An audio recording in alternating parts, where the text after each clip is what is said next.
Maintenance of revision of village record. ठीक है, maintenance and revision of village record ये नया चैप्टर है, इसको हम पढ़ने जा रहे हैं। तो क्वेश्चन पहला है एक्सप्लेन द फॉलोइंग। तो सबसे पहला जो एक्सप्लेन करना है वो है हमका फील्ड बुक यानी कि खसरा, रिकॉर्ड ऑफ राइट खतौनी और किसान बाही। ठीक है, ये तीन तरह के डॉक्यूमेंट होते हैं। जब आप जाओगे, देखिए जो किसान बाही होती है वो ब्लू कलर की बुक होती है। आप ज़्यादातर जब भी केस होते हैं ना तो किसान बाही को लेके ही जाते हैं किसान लोग। ठीक है, ऐसे ही खसरा और खतौनी होता है। खसरा खतौनी में नंबर्स पड़े होते हैं, तो आपको चेक करना होता है कि ये आपकी फील्ड बुक है। ठीक है, और ये आप जो है यूपी बोर्ड ऑफ रेवेन्यू वाली साइट पे भी आप .nic.in में डालेंगे आपका खसरा नंबर, तो आपकी प्रॉपर्टी का लोकेशंस आ जाएंगी। तो ऐसे करके ये खसरा खतौनी के कुछ नंबर्स होते हैं और किसान बाही आपको मिलती है। तो ये बेसिक मैंने बता दिया है। आप यूपी बोर्ड ऑफ रेवेन्यू की जो साइट है उस पर जाके भी आप खसरा खतौनी चेकआउट कर सकते हैं। तो अभी चलते हैं इस पर क्या है ये। तो सबसे पहला अगर हमें फील्ड बुक पे लिखना है खसरा क्या होता है, तो खसरा होता है कि डिटेल्ड डिस्क्रिप्शन ऑफ फील्ड। मान लो कोई खेत है या कोई भी क्षेत्र है, उसका डिटेल्ड डिस्क्रिप्शन यानी कि उसका जो विवरण है उसको डिटेल्ड मैनर में बहुत अच्छे से उसको डिफाइन किया गया होगा।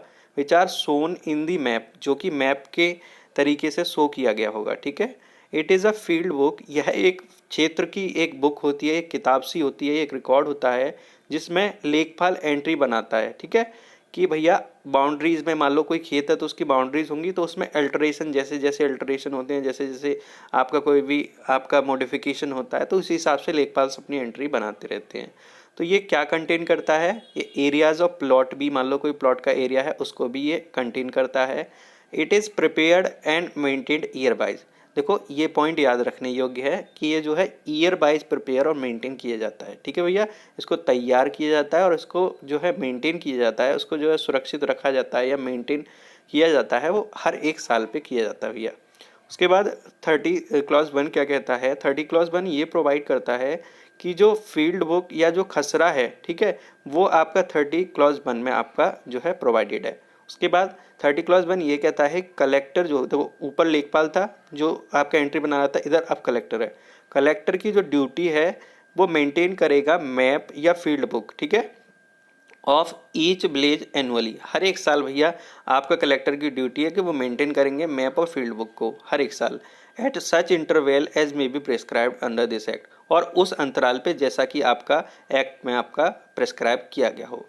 तो जो भी चेंजेस, ऑल चेंजेस यानी जो सभी जो आपके चेंजेस आ रहे हैं in the boundaries of village, ठीक है, जो गांव की जो बाउंड्रीज में जो भी चेंजेस आ रहे हैं या सर्वे नंबर्स में जो भी चेंजेस आ रहे हैं, कोई भी मान लो एरर हो गया, कोई गलती हो गई या कोई भी ओमिशन, कोई छूट हो गई, तो वो करेक्टेड की जाएगी टाइम टू टाइम। ठीक है, और वो उस मैप में ऐसे डिटेक्ट की जाएगी और उस फील्ड बुक में आपका डिटेक्ट की जाएगी। तो ये आपका फील्ड बुक आपका खसरा हो गया। उसके बाद रिकॉर्ड ऑफ राइट आपको समझना है, तो क्या होता है खतौनी। खतौनी एक रजिस्टर होता है जिसमें नेम होता है हर एक पर्सन्स के, जो आपका कल्टिवेशन करते हैं किसी भी विलेज में, ठीक है, या फिर किसी भी ज़मीन को वो अदरवाइज अन्यथा ऑक्यूपाई करते हैं, तो उनका खतौनी होती है कि उनके रिकॉर्ड ऑफ राइट होते हैं। जैसे कि ये मान लो रजिस्टर ऑफिस में से हमारी डॉक्यूमेंट्स होती हैं, उसी हिसाब से ये आपके रिकॉर्ड ऑफ राइट होते हैं कि ये फलाने बंदे की भैया ये ज़मीन है, इस पर ये ऑक्यूपाई करते हैं, या कोई उनका मान लो कोई उन पर वो है गन्ने वाला कोई चीज़ है उन पर, मान लो जैसे वो होता है ना गाँव में, मान लो कोई गन्ने का बिजनेस कर रहा है, तो वो पूरी ऑक्यूपाइड जो लैंड होगी तो वो रिकॉर्ड ऑफ राइट में आपका मेंशन की जाएगी। ठीक है, सेक्शन 31 आपका क्या प्रोवाइड कराता है, सेक्शन 31 आपका प्रोवाइड कराता है रिकॉर्ड ऑफ राइट्स और खतौनी को। अब उस पर क्या क्या है कि कलेक्टर सेल, देखो उधर क्या है आपका, ठीक, उधर भी आपकी कलेक्टर की ड्यूटी है, इधर भी आपकी कलेक्टर की ड्यूटी है। ठीक है, कलेक्टर क्या मेंटेन करेगा, एक रिकॉर्ड ऑफ राइट, एक खतौनी को मेंटेन करेगा हर एक विलेज की, जो कि क्या क्या पर्टिकुलर उसमें कंटेन होंगे वो हम देख लेते हैं। Name of all tenure holder together with survey number और plot number held by them and their area. तो हर एक टेन्योर होल्डर का नाम, ठीक है, सर्वे नंबर के साथ, प्लॉट नंबर के साथ, जो उनके द्वारा हेल्ड किया जाता है, और उनका जो क्षेत्र है उसको भी उसमें मेंशन करना पड़ेगा। उसके बाद नेचर और extent of the respective interest including share of such person and the conditions और liability if any attaching thereto. ठीक है। इसका मतलब ये है जिस प्रकृति या जिस एक्सटेंट तक, जिस सीमा तक उस उनके पास जो रेस्पेक्टिव इंटरेस्ट है उस प्रॉपर्टी में, उस शेयर में, तो वो उसको दिखाना पड़ेगा। और मान लो कोई कंडीशंस उन पे लग रही है, कोई भी लायबिलिटी उन पे है, ठीक है, मान लो उनको किसी चीज़ के कर्जदार हैं या मतलब कोई भी कंडीशन या कोई भी लायबिलिटी उस प्रॉपर्टी से रिलेटेड है, तो वो भी उस रिकॉर्ड ऑफ राइट में आपका भैया मेंशन की जाएगी। उसके बाद रेंट और revenue if any payable by और टू एनी सच पर्सन, मान लो कोई भी आपका रेंट या रेवेन्यू या तो पेबल उस बंदे के द्वारा हो या उसको पेबल हो, दोनों चीज़ों को इसमें मेंशन करना पड़ेगा भैया। इसके बाद है आपका D, particulars of all land, जो आपके सभी लैंड हैं उनके पर्टिकुलर्स, क्या क्या उनकी भाई लैंड में क्या क्या पर्टिकुलर्स होंगे जो कि होल्डिंग से अदर देन होंगे, मतलब जो वो होल्ड कर रहे हैं उससे अदर देन होंगे। बिलोंगिंग टू और बेस्टेड इन स्टेट गवर्नमेंट, जो कि क्या कहते हैं बिलोंग करते होंगे, जो वेस्ट करते होंगे स्टेट गवर्नमेंट में, सेंट्रल गवर्नमेंट में, ग्राम पंचायत में या लोकल अथॉरिटीज़ में। तो ये आपका भैया ये हो गया। उसके बाद such other particular as may be prescribe, और कोई भी पर्टिकुलर जैसा कि आपका प्रेस्क्राइब किए जाते हैं। तो ये आपका भैया ख़त्म हो गया आपका खतौनी का मसला। तो खतौनी का मसला क्या है, सेक्शन 31 आपका क्या क्या खतौनी में इंक्लूड करता है, 5 चीज़ें इंक्लूड करता है। Name of tenure holder, nature extent of respective interest, rent और revenue, particulars of all land belonging to, ठीक है, या कि स्टेट गवर्नमेंट बेस्ड है या सेंट्रल गवर्नमेंट बेस्ड है या ग्राम पंचायत में बेस्ड है या लोकल अथॉरिटी में बेस्ड है, तो वो सारी चीज़ें इसमें मेंशन की जाएंगी। या कोई भी पर्टिकुलर जो कि आपका रेसिड्यूरी सेक्शन है ये, ठीक है, तो ये आप देख लीजिएगा। उसके बाद किसान बाही, देखिए किसान बाही क्या होती है, यूपी रेवेन्यू कोड 2006 ने एक न्यू प्रोविज़न इंट्रोड्यूस किया है किसान बाही को।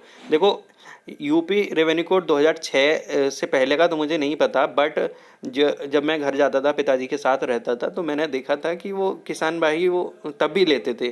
तो ये करीब 2009 या 2010 की बात है, जब मैं गांव में रहता था उस टाइम पे। तो ये किसान बाही मतलब ये वो लेके आते थे, तो तब भी हुआ करती थी। तो इसका मतलब यूपी जेडएलआर में किसान बाही से रिलेटेड प्रोविज़न नहीं थे। उसके बाद 2006 के बाद ये इंट्रोड्यूस हुए हैं किसान बाही के प्रोविज़न। तो किसान बाही होती है जो प्रोटेक्ट करती है राइट और इंटरेस्ट के टेन्योर होल्डर्स के, ठीक है। उसमें सारी चीज़ मेंशन होती है किसान बाही में कि आपके क्या क्या राइट्स हैं, आपकी क्या क्या ज़मीन कहाँ कहाँ है, ठीक है। किसान बाही basically serves a consolidated passbook, जैसे कि आपकी पासबुक होती है बैंक की, ऐसे ही आपकी जो है ज़मीन की पासबुक आपकी तरह एक तरह से किसान बाही आपकी ज़मीन की पासबुक होती है, जिसमें होल्डिंग्स के सारे आपकी डिटेल्स होती हैं, ठीक है, जो कि टेन्योर होल्डर आपके किसी भी ज़िले में आपका होल्ड कर रहे होते हैं। तो इट सर्व्स, ये क्या सर्व करती है, as a document of identity of tenure holder. ये किसी भी जो टेन्योर होल्डर है उसकी आइडेंटिटी की डॉक्यूमेंट को होल्ड करती है, यानी कि वो उसका परिचय होता है कि भैया हम ये ज़मीन आपका होल्ड करते हैं, ये आपका परिचय पत्र हो गया। जैसे कि आपका बैंक अकाउंट का परिचय पत्र पासबुक हो जाता है, वैसे ही सिमिलर किसान बाही जो है रिकॉर्ड ऑफ राइट्स का आपका परिचय पत्र हो जाता है। Bank loans are granted to tenure holders on the basis of kisan bahi. देखो किसान बाही में आपकी सारी चीज़ें ज़मीनें मेंशन होंगी, तो आप बैंक लोन लोगे, बैंक लोन आप किसान बाही दिखा के दे सकते हो कि भैया हम पे इतनी ज़मीन है, आप हमें लोन ले दे दीजिए, और ये किसान बाही एज ए सिक्योरिटी डॉक्यूमेंट्स के रूप में आप रख लीजिए। तो ये आपका मेन मकसद होता है। उसके बाद सप्लाई ऑफ किसान बाही टू टेन्योर होल्डर, उसको सप्लाई कौन करेगा, तो सेक्शन 41 क्लॉज 1 कहता है कि every time a record of right, जो खतौनी होती है वो कलेक्टर के द्वारा प्रिपेयर की जाती है, तो वो सप्लाई की जाएगी आपका टेन्योर होल्डर के लिए। और किसान बाही ऐसे पर्टिकुलर को कंटेन कर सकती है जैसा भी आपको प्रिस्क्राइब हो। However in case of joint holding, मान लो कोई भी ज़मीन पे आपकी जॉइंट होल्डिंग है, एक से ज़्यादा लोग उसको होल्ड कर रहे हैं, तो it shall be sufficient if kisan bahi is supplied to one of such persons, ठीक है। अगर किसी भी उस को टेन्योर्स में, मतलब जो भी आपके रिकॉर्डेड को टेन्योर्स है उनमें किसी भी ही एक को अगर हमने किसान बाही सप्लाई कर दिया है, तो वो आपका सफिशेंट माना जाएगा, उसको मतलब उसको सक्षम माना जाएगा कि हाँ ये सही है, इतना ही काफ़ी है। उसके बाद the tenure holder shall be liable to pay such cost for the किसान बाही in such manner as may be prescribe. तो जो टेन्योर होल्डर होगा वो पे करेगा कॉस्ट को किसान बाही की उस मैनर में जैसा कि आपका प्रेस्क्राइब किया जाता है। अब क्या क्या अमेंडमेंट हुए हैं किसान बाही में वो देख लेते हैं। तो अकॉर्डिंग टू सेक्शन 41 क्लॉज 5 क्या कहता है कि हर एक पर्सन जो किसान बाही आपका होल्ड करता है वो टाइम टू टाइम इंटाइटल्ड होगा विदाउट एनी एक्स्ट्रा पेमेंट, उसको कोई एक्स्ट्रा पेमेंट देनी नहीं पड़ेगी, to get the amendment made in record of right incorporated in kisan bahi. तो वो जो किसानवाही या जो रिकॉर्ड ऑफ राइट्स में आपके अमेंडमेंट हैं उनको भैया जो है उसका बदलाव जो है उसको गेट डन करना विदाउट एक्स्ट्रा पेमेंट के, और जो कि आपका किसानवाही में जो कि आपका इनकॉर्पोरेटेड है। अब grant of loan on the basis of किसानवाही, तो किसानवाही के बेसिस पे आपका लोन को ग्रांट करना। बैंक और other public financial institution advances loan to a tenure holder on the basis of his representation that he is a holder of holding recorded in the किसान वाही serving as security for loans। ठीक है, तो bank और जो भी other financial institution हैं वो loan advance करते हैं टेन्योर होल्डर को, कि किस बेसिस पे, अपनी रिप्रेजेंटेशन के बेस पे। मान लो कोई वो ज़मीन वो होल्ड कर रहे हैं, उस रिप्रेजेंटेशन के बेस पे वो आपका जो है लोन देता है बैंक वगैरह किसको, किसान को। यानी कि सीधी बात है, किसान को लोन देता है उसी किसानवाही के बेसिस पे। ठीक है, और जो है सिक्योरिटी ऑफ द लोन्स मैं पहले ही बता चुका हूँ, ये सिक्योरिटी की तरह काम करती है। अब all the details of loan advance will be endorse in the किसानवाही। मान लो कोई आपको लोन दिया गया है तो उसकी डिटेल भी आपका किसानवाही में इंडोर्स की जाएंगी। The final repayment of the loan shall also be endorse in the किसानवाही। अगर मान लो आप रीपेमेंट कर रहे हो फाइनल, तो वो भी आपका इंडोर्स की जाएगी किसानवाही में। और जो टेन्योर होल्डर होंगे वो सबमिट करेंगे एक एफिडेविट अलॉन्ग विद किसानवाही। तो मतलब जो टेन्योर होल्डर होंगे, जो आपके किसान होंगे, वो एफिडेविट मतलब किसानवाही के अलॉन्ग एक एफिडेविट करेंगे कि हमने जो है भैया पर्टिकुलर जो अमाउंट है उसको पे कर दिया है। ठीक है, that he has not taken any other loan, कि उसने कोई दूसरा लोन नहीं लिया है। विच रिमीन्स होली और पार्शली अनपेड, जो कि आपका अनपेड रह गया हो। यानी कि उनका कहने का मतलब सीधा ये है कि आप एफिडेविट में ये मेंशन करोगे कि सर हमने जो लोन लिया था वो पूरा पे कर दिया है। ठीक है, अब हमने इसके अलावा कोई लोन नहीं लिया है जो कि ना पेमेंट हो। ठीक है, तो हमने जो भी लोन लिया था वो पे कर दिया है, ये उसमें मेंशन करना पड़ेगा आपका एफिडेविट में। नेक्स्ट क्वेश्चन है आपका, explain correction of record under UP revenue code. ठीक है, यूपी रेवेन्यू कोड में मान लो करेक्शन ऑफ रिकॉर्ड होता है तो उसको कैसे करते हैं वो आपका, तो बेसिकली देखो 3 तरीके से किया जाता है। मैप के द्वारा, मैप यानी कि आपका मैप के द्वारा, फील्ड बुक के द्वारा, खतौनी के द्वारा। तो सेक्शन 32 कहता है कि correction of record according to section 32 all changes in the record of right, जो कि खतौनी में होते हैं या फील्ड बुक में या भी कोई भी मैप में या कोई भी ट्रांजैक्शन जो होते हैं वो राइट और इंटरेस्ट अगर वो अफेक्ट कर सकते हैं। ठीक है, तो वो उस करेक्शंस के साथ रिकॉर्ड किए जाएंगे। उस मतलब जो आपका कोई भी मान लो चेंजेस आए हैं तो वो चेंजेस सारे उस चीज़ में आपका रिकॉर्ड कर दिए जाएंगे। सीधी बात ये है कि अगर कोई मैप में चेंज आया तो उसको भी मेंशन कर दिया जाएगा।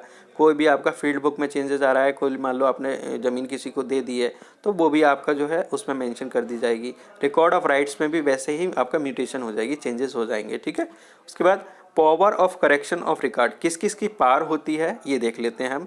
देखो, following authority subject to the control of the controller, वो कलेक्टर। यानी कि देखो कलेक्टर का तो कंट्रोल रहेगा ही रहेगा, बेसिक कंट्रोल तो आपका कलेक्टर करेगा। उनके अधीन रहते हुए कुछ अथॉरिटीज को एम्पावर किया गया है कि वो मैप या फील्ड बुक या रिकॉर्ड ऑफ राइट्स में चेंजेस कर सकते हैं। तो वो अथॉरिटी कौन है? देखो कलेक्टर खुद तो है ही है। उसके बाद सब डिविजनल ऑफिसर भी हो सकता है, तहसीलदार भी हो सकता है, रेवेन्यू इंस्पेक्टर भी हो सकता है। ठीक है, अब सब डिविजनल ऑफिसर भी तहसीलदार की रैंक का ही होता है, एसडीओ यार। ठीक है, तो इसको भी तहसीलदार भी बोल सकते हो या एसडीओ बोल के चलो, तब भी कोई दिक्कत नहीं है। ठीक है, how ever correction in map can only be done by collector.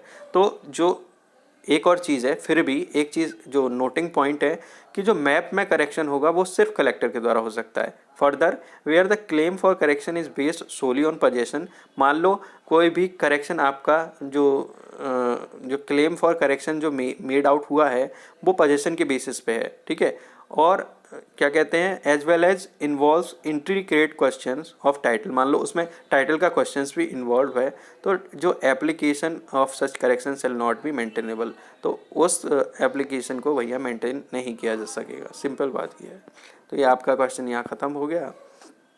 उसके बाद नेक्स्ट आ गया आपका कि discuss the procedure for mutation of names in the revenue record under the UP revenue code. अभी क्वेश्चन क्या पूछ रहा है आपसे कि जो दाखिल खारिज होती है नेम्स में रेवेन्यू रिकॉर्ड्स में, मान लो किसी को भेज दिया या किसी को ट्रांसफ़र कर दिया या किसी को आपने गिफ्ट कर दिया, तो मतलब बेसिकली यही है, transfer by way of gift, sale या फिर मतलब whatever the means of transfer.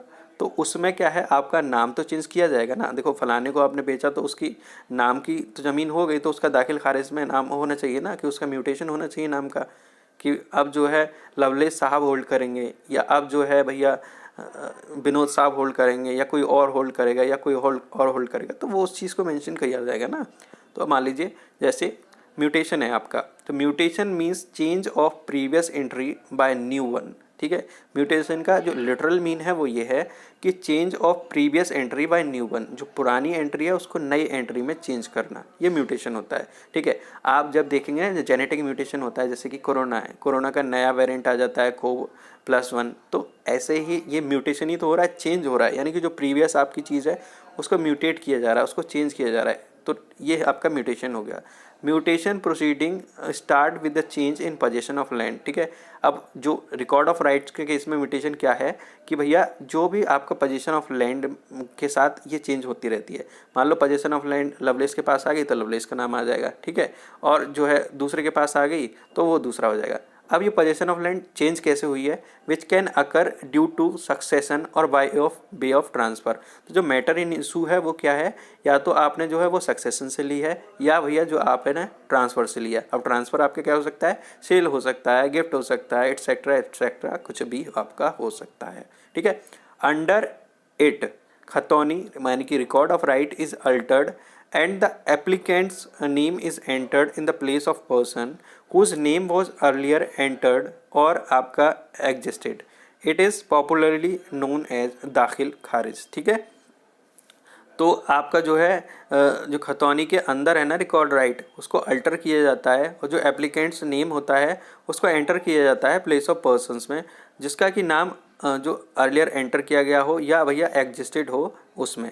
तो it is popularly known as dakhil kharij, और इसको क्या कहा जाता है, दाखिल खारिज इसको बोला जाता है। तो म्यूटेशन आपका 2 वेज में अराइज हो सकता है, बाय सक्सेशन और बाय ट्रांसफ़र। ठीक है, 2 तरीके से आपका म्यूटेशन हो सकता है। तो mutation in case of succession, तो सेक्शन 33 बताता है कि हर एक person who obtains possession of any land by succession shall submit report of such succession to the revenue inspector of the circle in which the land is situated in such form as may be prescribed। ठीक है, तो जो section 33 क्या कहता है कि हर एक person जो आपका पोजेशन ऑफ एनी लैंड आपका ऑब्टेन करता है, तो वो रिपोर्ट को आपका सबमिट करेगा। ठीक है, किस तरीके से, सक्सेशन पे। तो अब जो है आपका कोई भी रेवेन्यू इंस्पेक्टर ऑफ सर्किल है जिसमें आपकी लैंड सिचुएटेड है, तो उस फॉर्म में, जिस फॉर्म में आपका प्रेस्क्राइब है उसी फॉर्म में आपका म्यूटेशन किया जाएगा। उसके बाद कोई भी आपकी रिसिप्ट है, किसी मान लो कोई भी आपकी रिपोर्ट है, उसकी जो रिसिप्ट आपने मान लो रिसीव की है, ठीक है, या फिर कोई भी फैक्ट को आपने नया फैक्ट कोई आपके सामने आया है, ठीक है, तो आप क्या करोगे, जो रेवेन्यू इंस्पेक्टर होगा वो क्या करेगा, if the case is not disputed, अगर केस डिस्प्यूट में नहीं है तब क्या करेगा, record such succession in the record of right. ठीक है, वो जो सक्सेशन आपकी, जो आपको सक्सेशन के थ्रू जो प्रॉपर्टी आई है उसको आपको रिकॉर्ड ऑफ राइट में उसको दर्ज करा देगा। इन एनी अदर केस, दूसरे केसों में कैसे, मतलब मेक सच इंक्वायरी, वो चेक करेगा भैया कि हाँ कैसे कैसे ट्रांसफ़र हुआ, कैसे कैसे प्रॉपर्टी दूसरे के नाम में आई है। अगर उसको ज़रूरी लगता है, may appear him to be necessary and submit his report to the tehsildar, तो भैया रेवेन्यू इंस्पेक्टर जो है तहसीलदार को वो रिपोर्ट सबमिट कर देगा। इसके बाद जिस किसी बंदे का नाम जो कि रिकॉर्डेड नहीं किया गया है रेवेन्यू इंस्पेक्टर के द्वारा, ठीक है, और वो एग्रीव्ड है भैया रेवेन्यू इंस्पेक्टर के ऑर्डर से, ठीक है, तो वो अपना एक एप्लीकेशन तहसीलदार के सामने भैया जो है पहुंचा सकता है। ठीक, अब mutation in cases of transfer, ये किसके केस में थे, mutation by way of succession. अब mutation in cases of transfer, उसके केस में आपका म्यूटेशन कैसे होता है वो देखते हैं। तो सेक्शन 34 बताता है duty to report in cases of transfer, यानी ट्रांसफ़र के केस में रिपोर्ट करने की ड्यूटी है। ठीक है, तो सेक्शन 34 इम्पोज करता है ड्यूटी हर एक पर्सन की जो कि ऑब्टेन कर रहा है position of land by transfer. मान लो किसी ने भैया ट्रांसफ़र से ज़मीन प्राप्त कर ली है, ठीक है, मान लो किसी को ज़मीन ट्रांसफ़र करी है, तो जिस बंदे को ट्रांसफ़र की गई है उसकी ड्यूटी है कि भैया वो रिपोर्ट करे, क्योंकि राइट तो उसी का हनन होगा। अगर भाई नाम चेंज नहीं होगा तो भैया अब आपने मुझे करी ट्रांसफ़र, अब मेरी ड्यूटी होगी, मेरी तो ड्यूटी होगी कि मैं जाके बताऊं कि हाँ सर मेरे लिए ट्रांसफ़र आया, मेरा नाम चेंज कर दीजिए। मैं नहीं गया, मैं सोता ही रह गया, तो विजिलेंटिवस डोरमेंटिवस नॉन ज्यूरस सबवीनियंट, यानी कि जो सोता रहता है उसके लिए तो कोई राइट्स नहीं है ना, तो जो विजिलेंट राइट्स तो उसी के लिए है ना, क्यों, तो ये ही इसमें बोला गया है कि it imposes the duty upon every person obtaining possession of any land by transfer to report such transfer to the tehsildar of the tehsil in which the land is situated. It is to be noted that the word transfer include a family settlement. देखो ये note करने योग्य बात इसलिए भी है क्योंकि transfer of property act में फैमिली ट्रांसफ़र जो होता है, फैमिली सेटलमेंट, उसको ट्रांसफ़र नहीं बोला गया है, बट ये जो आपका यूपी रेवेन्यू कोड के तहत इसको ट्रांसफ़र, जो फैमिली ट्रांसफ़र है, फैमिली सेटलमेंट है, उसको ट्रांसफ़र बोला गया है। तो ये नोट करने बात योग्य बात है, ठीक है। उसके बाद सेक्शन 35 क्या कहता है, ये प्रोवाइड करता है कि on the receipt of a report under section 33 और section 34 upon fact otherwise coming to his knowledge, ठीक है। तो सेक्शन 35 क्या कहता है, कोई भी रिसीप्ट आपने 33 में रिसीव किया है, सेक्शन 34 में रिसीव की है, तो या फिर कोई भी फैक्ट जो आपकी नॉलेज में आता है, तो तहसीलदार क्या करेगा, एक घोषणा पत्र आपका जारी कर देगा और जो उसको इंक्वायरी ज़रूरत हो वो इंक्वायरी हेल्ड करेगा, ठीक है। अगर केस डिस्प्यूटेड नहीं है तो वो रिकॉर्ड ऑफ राइट्स में चेंजेस को भैया आपका अकॉर्डिंगली कह देगा कि हाँ आप चेंज कर दीजिए। अगर केस डिस्प्यूटेड है तो वो पहले तो डिस्प्यूट को डिसाइड करेगा, फिर उसके बाद डायरेक्ट करेगा। अगर कोई ज़रूरत उसको लगती है कि तो तभी ही आपके रिकॉर्ड ऑफ राइट्स में चेंजेस किए जाएंगे, सही है। अब उसके बाद कोई भी पर्सन किसी भी तहसीलदार के ऑर्डर से अगर वो एग्रीव्ड हो जाता है तो वो अब प्रेफर कर सकता है अपील को सब डिविजनल ऑफिसर में with in 30 days from that order, ठीक है, उस ऑर्डर के 30 डेज में, ठीक। अब consequences of the failure to report, मैंने क्या बोला था कि it is the duty to report, यानी कि you should be vigilant to your rights, ठीक है। If you are not vigilant तो how can other be vigilant to your rights, ठीक है। तो it is prime duty of yours only to get मतलब to report such क्या कहते हैं, क्या है ये, to report the cases of transfer, okay.